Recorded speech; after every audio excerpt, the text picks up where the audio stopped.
So, first thing we're going to do, roll on the encounter table, as we are likely to hit the opposing force. Encounters, D20. That is a 6. Bandits, yet again. 2d12 to determine how many.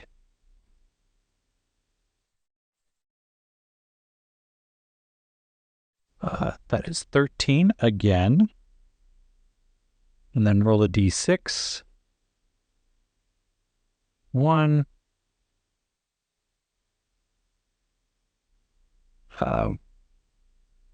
These are just basic bandits. Now we need to roll on the opposition. So roll a d6. 4. He is wary. So, new bandit leader.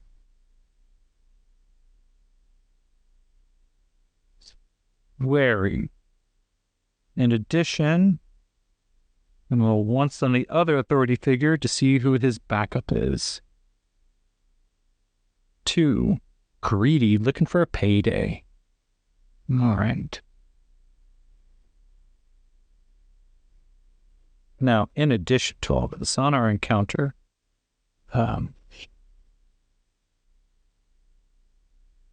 Yep. So, with a wary leader, he is very unlikely to be willing to parlay, but that doesn't mean unnecessarily willing, just kind of unwilling. So, now we're also going to have to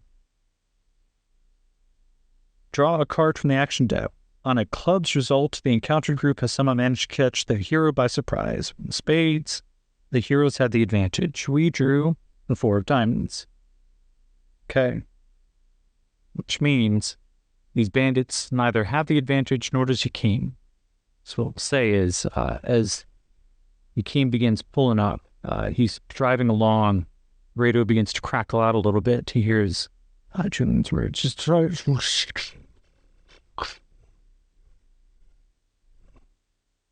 Yakim. Oh no, what the fuck is this? As he pulls up.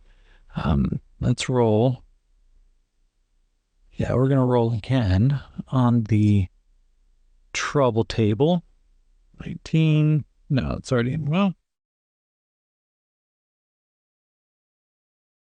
Yeah. On the encounter table again, and we will combine them for 19. Oh, okay. All right. Things just got real interesting.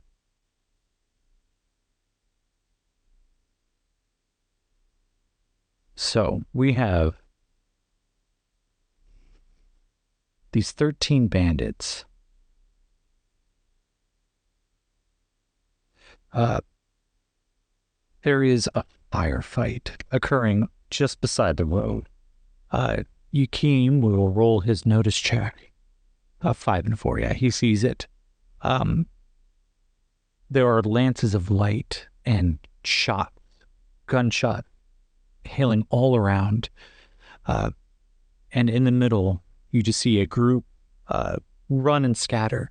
They come bolting into the road, turning around and firing back into overgrown, it's cornfields, but the corn itself is no longer corn, heavily mutated, and now looks almost like a hand. And along each one of these corn cobs that now grasps upwards with 5 distinct cobs reaching up, they seem to sway slightly like jelly, and the gunfire rippling back in starts mowing through some of these heavy stalks. The green and gold just begins to shatter. So one of them just starts screaming, "No! No, get him away!" One of them comes back out. He turns, raises the gun, and then suddenly something grips him from the front, and he is pulled into the corn stalks. And there's just a viscerous spray of blood coming out the other direction. So, what we're going to do now, we're going to give the bandits a chance to check. Oh, yeah, they see him. And now, go to the savage foes to get...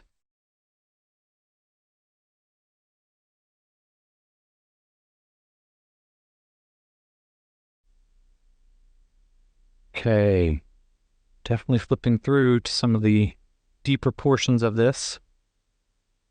Okay. Well, that's going to be interesting. It's going to be fucked up and interesting. Okay, so we have in front of us here three-way group of fight. What is the notice roll on our new assailants? Which is only 3. It's a D6, not wild cards, but they are too busy. As Yakin trying to figure out what exactly is going on. He peers forward, leaning into his car just slightly, but still keeping an eye, a watch on that group that's up ahead. He sees the bandits, but he has no idea what they're fighting. He has no idea what's going on. One of them has just disappeared into the underbrush, but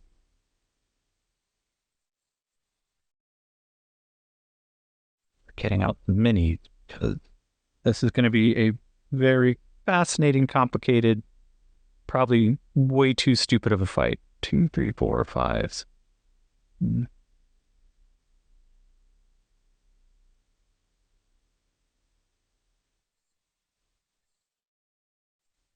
"13, okay. 13 of those now. Need something to represent this new group. You folks will do. So,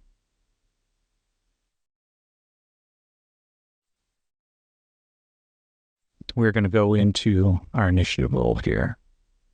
First thing I need to do is see and know the stats on bandits. Pretty much D6s across the board. If they have anything fun or special.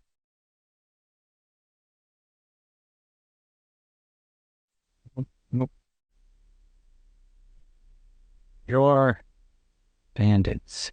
Scavenger once per session. They may find a piece of useful equipment. That may come in very handy for them. But they don't have anything else that might help them in this. Let's see. Edges, psionics, color, foot and run. Nope. Okay. So Yakin pulling up in his car.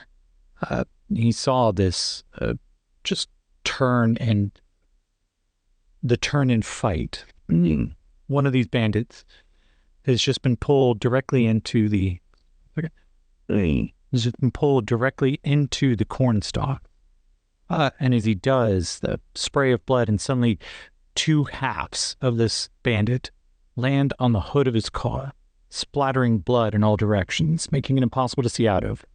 And Keen, he's going to start by, we're going to actually deal initiative, and then we will determine if he keeps control of his car. So, Yakin, with the King of Diamonds, excellent.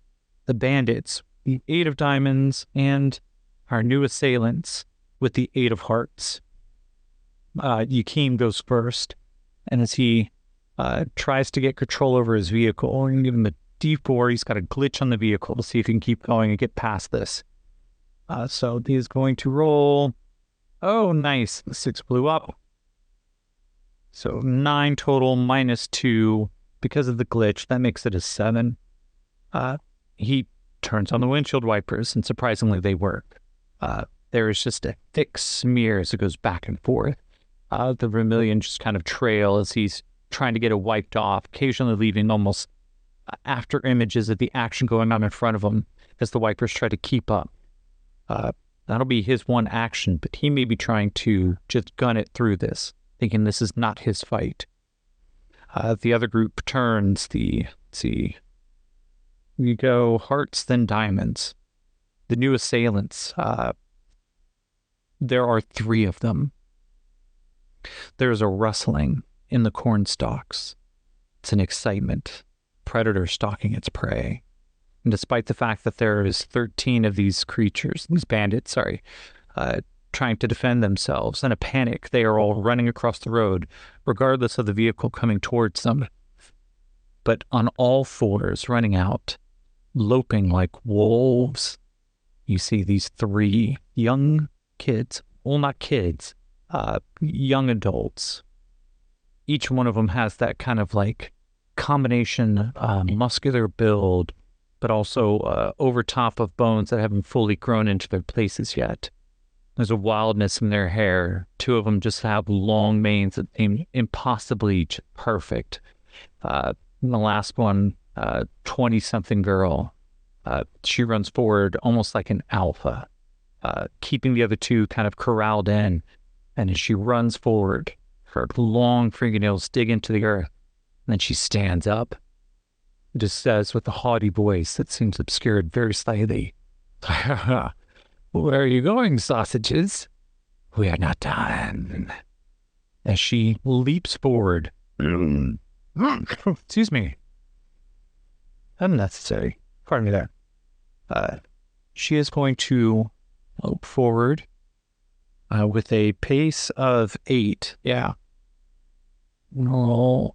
She's going to sprint. Running dice. D8. She gets forward, and she can only get into melee with one of them. The other two, yeah, he gets up with two of them, and he actually comes up, and he is going to give a gang up bonus to the leader. They circle around, and very clearly like they are hurting something. One of these creatures reaches forward. Let's see, fighting die of a D10. She gets a +1 because she has an adjacent ally. That is 6 +1. That's a 7 versus the parry of 5. The heavy clawed hand reaches out, punches AP 6, and let's see, D12 +2 plus a D8.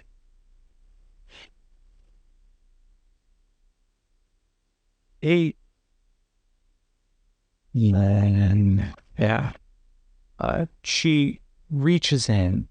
These fingernails almost look like extended black claws, and with a fury and swiftness, she punches directly into this bandit's chest. The armor just cracks. It splits open like a broken coconut husk. And there is a spray of red out the back. She pulls her hand back out, and the guy just clutches his chest, falls over, gasping, as his lungs have been crushed from the inside. She begins licking the blood off her hand as the other one of these things lashes out. What did I say their fighting was? 10. Yeah, that's an 8. That's with the raise, so you get to D6 as well. Oh, Jesus, they all blew up. So that's 26 plus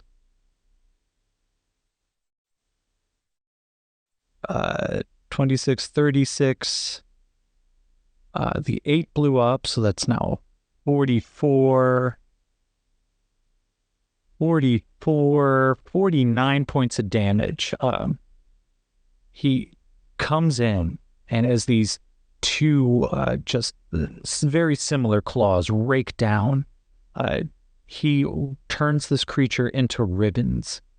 The bandit tries to screech out as his mask is torn from his face, and the heavy claws have now pulled flesh and bone away. He is still clutching it and screaming as he topples over, knocking into one of his compatriots who is now in a pure panic. The last one does not get a gang up bonus. He goes, reaches out. That is a 3. That does not hit.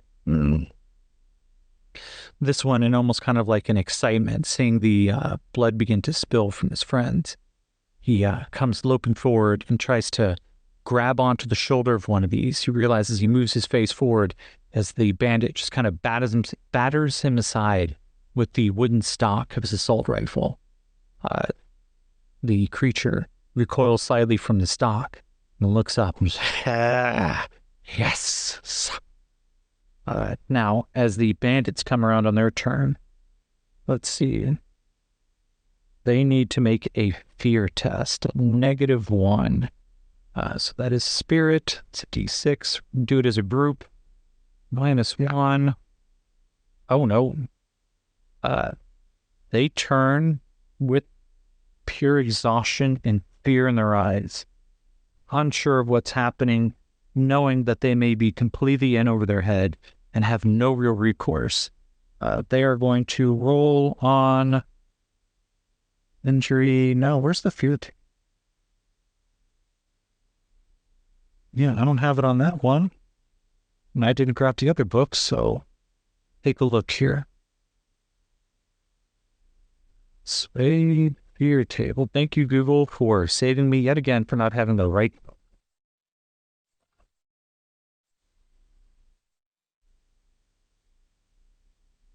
Fear agent. That is not what I want. Fear, fear, fear. Is there anyone who's got the fear table available? Nope. So I'm going to have to pull up the PDF. Embarrassing. Not prepared yet again. Shame, shame, shame, Paul. Right.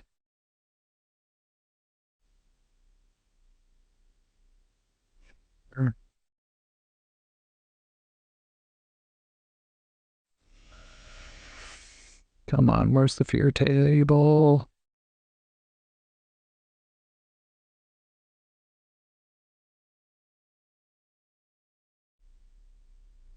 See the fear rules, page 124 for effect. Okay, 1d20, and this is going to add a additional +1 to the roll because the creatures that they're fighting actually have a fear at -1 ability. 15, which comes up to a 16. Oh yeah, the entire group of them, the 11 remaining bandits, they all take on a panic. And they scatter. Some of them begin bumping into Yakim's car. One of them comes around to the passenger side and begins jiggling the doors. Like, let me in, let me in. Open this fucking thing, man. They're killing us out here. Yakim's just like, what? Fucking get away. So the bandits themselves, of course, no longer a cohesive group. They are panicked, and all of them are now shaken. And go to our next round. Yakim with the Queen, bandits with 5, and our assailants with the Queen of Hearts.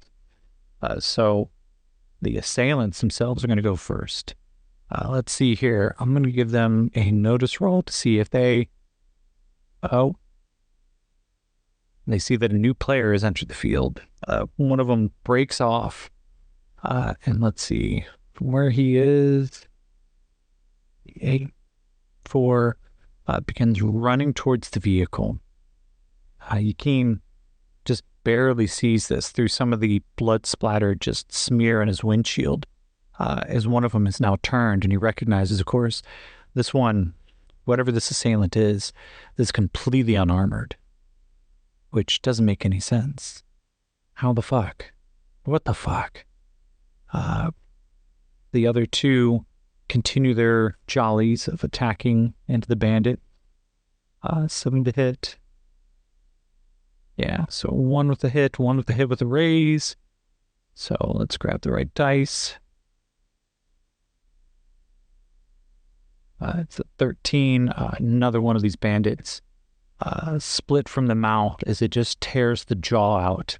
And the waggling tongue seems to be a mockery of the creature trying to drink up blood. The other one, 12 with an armor piercing of, 2 more of these creatures immediately fall. We go over to Yakim. Yakim sees this, and we're going to, let's see, where is his? Let's see, he does not have an occult skill, so it's going to be a D4 -1. I'm going to give this to him as a free action to see if this triggers anything for him. 2 and a 2 now. So he effectively rolled a 0. Yakim sees this, narrows his eyes a little bit, and he's in the big heavy vehicle, he's going to gun it. 1 and a 5 -2. No, I'm going to spend a Benny for him. Reroll that. There we go. 6 blows up, 12. Oh yeah. He guns the car. It begins pulling forward. The bandit pulling at the door tries to run to keep up before realizing he's not going to get in, turns and flees on the other side of the road. The heavy dappled shading that's occurring here because of these very tall stalks makes it a little difficult to see, especially with the blood. It suddenly like blinks, turns light, and then turns dark again. Yakeem slams into the sky. Let's say at the rate of speed he's doing 3d6 damage. Oh, but 18. What is that? 18, 9, 12, 30 points of damage. The creature gets slammed into the front hood. It bends like hitting a deer. It seems to almost weigh a little bit more than the creature looks like a human being should weigh. But as he slams on the brakes again, the body goes flying off. With only a toughness of 10, it hits, impacts, and rolls. Yakeem just watches. Starts looking around. Turns on the windshield wipers again. And as it... almost like just missing frames in a movie, he sees the corpse lying in the middle of the road from where he just hit it. And suddenly the wipers move and red covers the screen again, and then it swipes it back, and he sees for a second motion, and then the windshield wipers move again. And as it comes back, the person he just ran down is standing up, cricking his neck, and as he grins, the unmistakable fangs of a wild vampire just suddenly grin. The bare lights coming off of his headlight this dark hour cause the eyes to glow gold like a wolf's. Yakeem just goes, "Oh, fuck me." So that is his action. The bandits, let's see if they can make a spirit check to break out of this.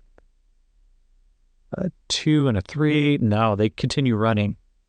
The bandits just do not care right now. Everything is about survival. And these vampires have been too much for them already. Just 3 of them have taken out just about half their numbers. And they begin to turn and flee in all directions. Go next round. Jack. The 7. And the 4. And do they have quick? They do not have quick. So, Yakeem reaches around, begins scrabbling behind him. Let's see. Does he have anything in his pack? Yeah, he does have at least... He has a couple of wooden stakes. But he knows, of course, this is going to be difficult. He has wood, but it can only shake one of these targets. He is definitely going to have to try to figure out a way to incapacitate some of them. As he comes out, actually, he looks directly up and down, and we're going to ask a fate question here. Is Yakeem able, or is Yakeem going to try to, let me frame the question in the form of a question. Is this road wide enough that Yakeem could successfully, potentially maneuver his way to get away? Or, let's see. Yeah, is the road wide enough that he could potentially get away in his vehicle? Say it's 50-50, 27, so that is a yes, though not a perfect yes. So Yakeem, now that he's got a little bit more sideline in his bloody front windshield, he's going to try to make a driving roll to get away. What is that? -2. He feels as the transmission, oh, come on, you piece of shit, stomps on the gas again. There's a jerk forward as it begins to move forward. He manages to start pulling the car forward, but it's not quite enough to fully get past the vampire that just ran down. The bandits continue to turn. See if they... 5, actually, yeah. We will say 3 of them. 3 of them kind of stop Like, oh, come on. They're going to be distracted. We could possibly get by them, or maybe we could take one of them out and just get the fuck out of here. It's like, all right, quick, start grabbing some of those. And they're going to use their scavenger edge, because this is a thing that bandits can do. While right now they don't have any weapons, they are going to make some basic wooden stakes, probably as longer spears too. And this will at least give them a melee weapon that they can use against the vampires. Not that they're seem to be particularly skilled, and not that it's going to help them too much, but might keep a couple of them alive. The vampires' turn as they come up. The one comes scrambling up, and with long talon-like fingernails, it jumps up and scrambles onto Yakim's cars. We're going to take a multi-action penalty. First thing I'm going to do is an athletics check to see if he can get up onto Yakim's car fast enough. Because Yakim is definitely trying to gun it. So this is going to be, I'm going to give it a, you know what I'm going to do? It's going to be a heads up roll. So it is the Wild Vampire's D10 versus Yakim's D4 -2, because the car has 2 glitches. 5, so Wild Die blew up. 6, 7, so they match. So no change there. The Wild Vampire comes sprinting forward, tries to jump up on top, manages to rake across the side of the vehicle. He's going to be able to get an attack against the car, but he's not going to be able to actually hold onto it. So his fighting roll, 10. Oh, it's a 1. So, yeah, but it's not a critical failure, but it is still a 1, so it naturally misses. The heavy fingernails rake across the side just as Yakim's beginning to pull out around, and it just keys the side of his vehicle. And Yakim just like, fuck you. Creature just begins to laugh a little bit as he goes around the side of the glass. Yakim realizes this creature might be able to run and keep up. The ones that are currently slaughtering their way through these bandits that were originally supposed to be the encounter here. Let's see. So one of them hits. I mean, it's almost waste to roll for the damage on this, but oh yeah. Another one goes down. Let's see. Now Yakim goes for a 7. Bandits get a 5. The vampires get a 2. Still Yakim's kind of like first initiative here. He's going to try to make another driving roll to see if he can get away. It's a 1 and a 4, the -2 from the glitch. He begins pulling forward, but the car just continues to almost disobey him as one of these vampires is right up alongside him. Didn't declare multi-action, so that's what he's going to be able to do right now. The bandits that turned, they pick up these spears. They're not going to go after the one that's currently fighting with Yakim. You're going to try to gang up the one from kind of the queen he seems to be really enjoying, but also leading this group. They're going to roll their fighting, which is a D6, and her parry is a 7. One of them blew up to a perfect 7. So one of them hit with the D6 strength. So that is 5. As the 3 of them come running up, even with the gang up bonus, only one of them seems to be able to just catch this vampire with just enough force. The other 2 hesitate at just the wrong moment, and with lightning speed, faster than a juicer, the wild vampire batters it aside. One of the spears with the natural 1, let's see if it's... Oh, that sucks. One of the spears is broken as she just sideways chops it with her hand, and it just shatters into a billion pieces. The bandit holding it looks up at a broken end. One of them, though, as she is just kind of smiling a little triumphantly, she suddenly catches the rest of the wood in the stomach, but it doesn't really drive hard enough. And she, with 2 hands, begins to pull it back out, and she just goes, no, naughty, naughty. Let's see, the weakness Oh, she does suffer +4 damage from it. 5, that's actually still not enough, though. Toughness is 10, and that was 9 points of damage, even with the +4. And so, she got the and as the taunting continues, the bandits, let's see, yeah, they continue to run away.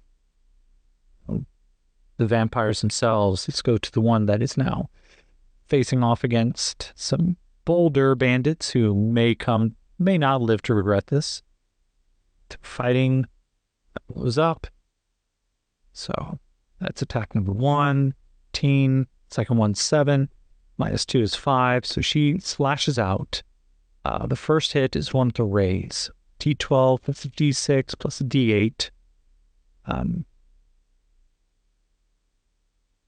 10, 12. Toughness of 11. Armor piercing of, I'm going to say 6.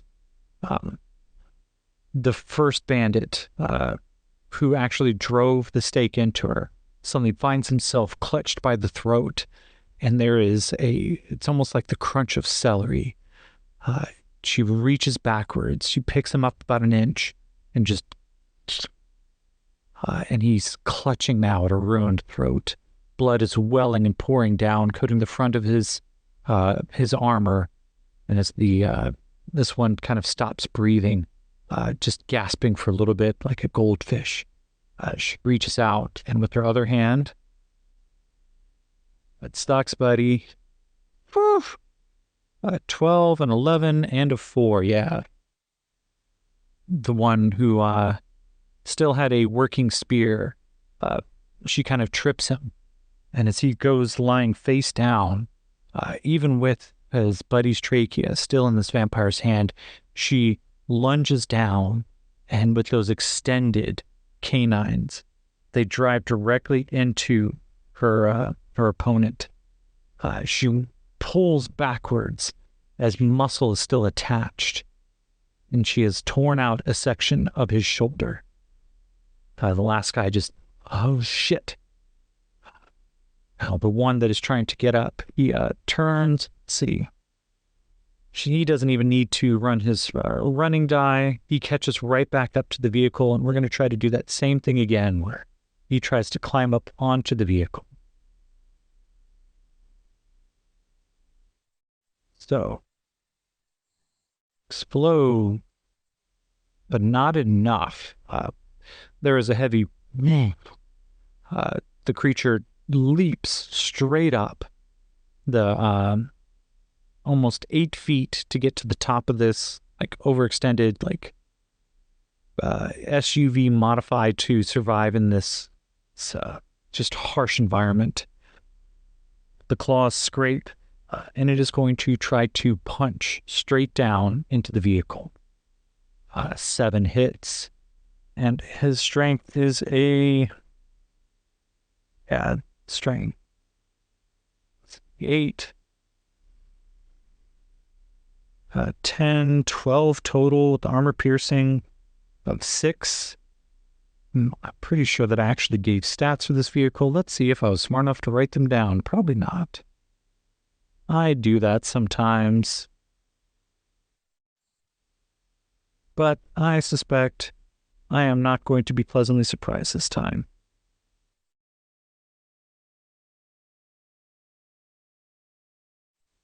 Nope. That's a shame. So, we will base this, though, off of the standard Savage Worlds vehicle. And so, there's a... the vehicle is going to take 1 wound, can take up to its maximum of 3. In addition, it now makes it even harder to drive away. It's now going to have a -3 modifier to any driving skills as you came. Come on, I just got this thing back. The laughter from up top begins to really cackle down as Keem looks up to see this dent in the ceiling. So Keem draws a 5, bandits draw a 10, and the bandits drew a 10, and the vampires drew a king. So this one on top rears back again, but does not manage to do enough damage. He swings down with his fighting roll. Yakeem jerks the wheel slightly, and it just off the metal. The other two, though, continue their slaughter. I mean, I'm almost ashamed to roll outside of just watching these bandits get punished, but that's funny too. One actually manages, or one hit to raise. It's got a 12, 8, 9, 10, 11, 13 total, and another one down. The bandits, see, there's the one who still has a spear, does not manage to hit. And the rest continue to run. There's only 3 runners still remaining. I'd still give them a spirit check. 2 ones. Nope. They continue their flee, which might make them the smartest ones out of all of it.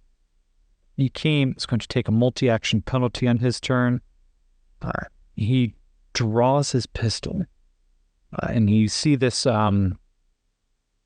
this heavy, almost like way too squared off pistol, pure white, almost like a machined plastic, though there is a metal ceramic gleam along the edges. He points it straight up where he notices the dent that actually occurred. He's going to take a multi-action penalty. The first one is going to be to take a shot to try to get this guy off his car, and he's going to fire straight through the car. So, and his shooting is a D10. It's a wild die. That's actually, he rolled a 3, -2 is a 1. But with shotgun rolls, it is +1. That's not enough. He fires upwards, and it just leaves almost like, it looks like a cheese grater with the size of these small holes, but it shoots dozens of them straight up as these beams of light from Zion pistol punch straight through the top of his roof. The creature rears back a little bit, afraid that there's somehow sunlight coming through, before he realizes that he just fired a gun, and also that he just slightly weakened the top of his vehicle. He's going to now make his driving roll, which is at a -3 from the damage to the vehicle, plus -2 from his multi-action penalty. This is a -5. But his wild die blew up, so it's not a 1. It blew up again. It's 7, 8, 9, 10. Yakeem gun. Actually, I need to do the vampires athletics. A 9 versus a 10. No, Yakeem guns the vehicle. And finally, the engine kind of kicks in. Maybe in some far-off distant universe, this particular vehicle had an essence. It had a mind. It had the sense of survival to realize, holy shit, I'm about to get torn apart like a fucking tuna can. And the engine gun, vampire with his fingernails tries to rake into the top to hold on, and then suddenly a bump in the road, and the vampire goes tumbling off. He hears a boom, boom. Glass is broken along the back windshield. And as he looks into the rear mirror, he can see this vampire standing back up and beginning to run after his car. So he needs to move forward just slightly from that. We're going to go into the next round of initiative. Now, I may not be dealing the bandits in for too much longer. Ace for Yakeem, 8 for the bandits, and a 3 for the wild vampires. I think Yakeem is going to realize the luck in this, and he's going to try to gun it again. No multi-action penalty, so this is just a -3 to the roll. 3 and a 4. He gets slightly further ahead, but vehicle itself is still suffering between the damage, between the glitch occurring within its engine. Starts moving forward, but he's also getting a lot closer to the other 2 vampires who are still continuing their slaughter. Let's see, go over to the one vampire who's trying to fight. Rolls a 1. That dude's going to be dead in a second. The other 2 are still fleeing, but the vampires turn, and they try to catch up very quickly. 10s.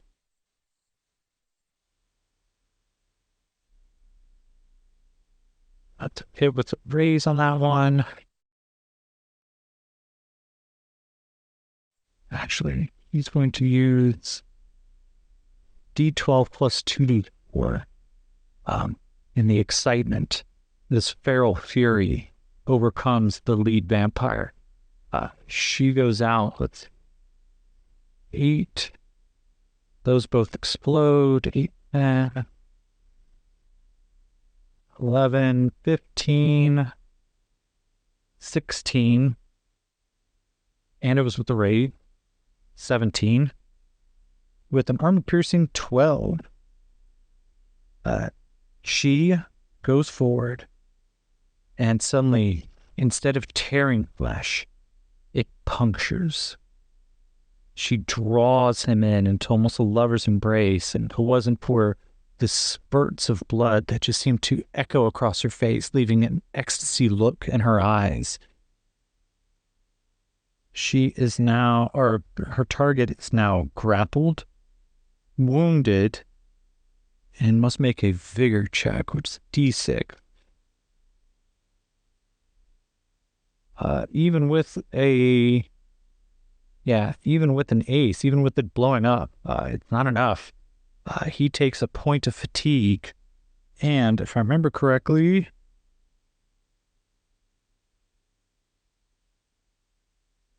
suddenly the bandit just drops a little slack. There is a roll to his eyes. Dribble of blood comes out of his mouth, and he just turns back to her and goes, "Hey, what can I do for you? Why don't you tell me what you want me to do for you?" And she just begins to cackle. She wipes some of his blood off with the back of her hand. She goes, "Well, that's real simple. Kill your friends."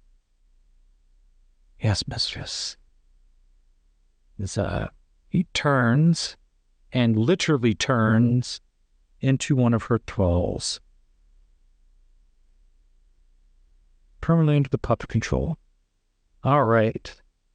That's fucked up. We go now. Keem draws the king. The last bandits draw an ace, and the wild vampires draw a 2. So vampire, who has just turned, raises his gun, fires, hits his friend for D8. That's not the 8.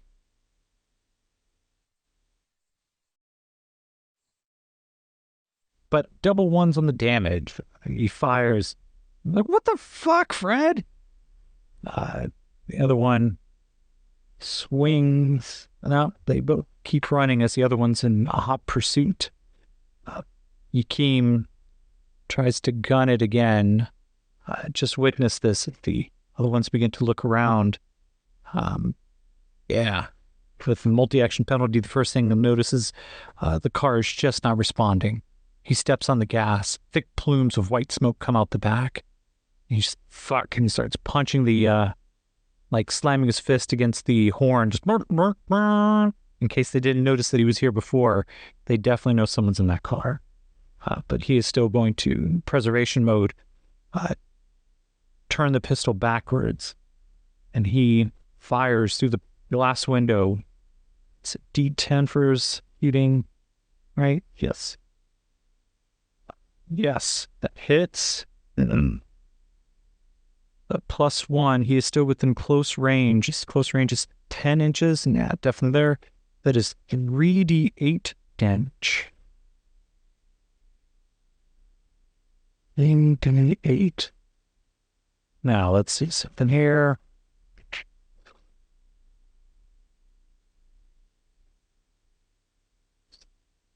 Then 15, 20.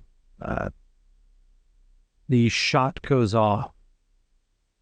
Multiple puncture wounds go through the glass before it shatters into safety bits of small, just like almost chittering diamonds. They impact across what's left of this road. And 20 points of damage. Vampire themselves technically only have 10 toughs, but that is enough. Creature is shaken. But according to its abilities. Let's see. And virtually all this worse.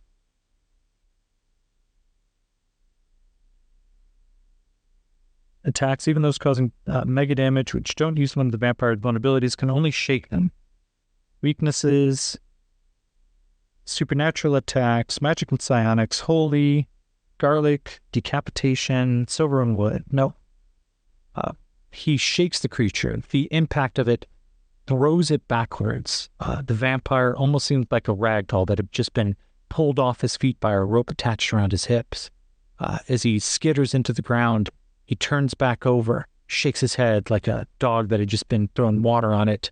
And despite the fact that there are burning, saturated holes of ionic light that pierced into him, almost immediately the skin just begins to heal.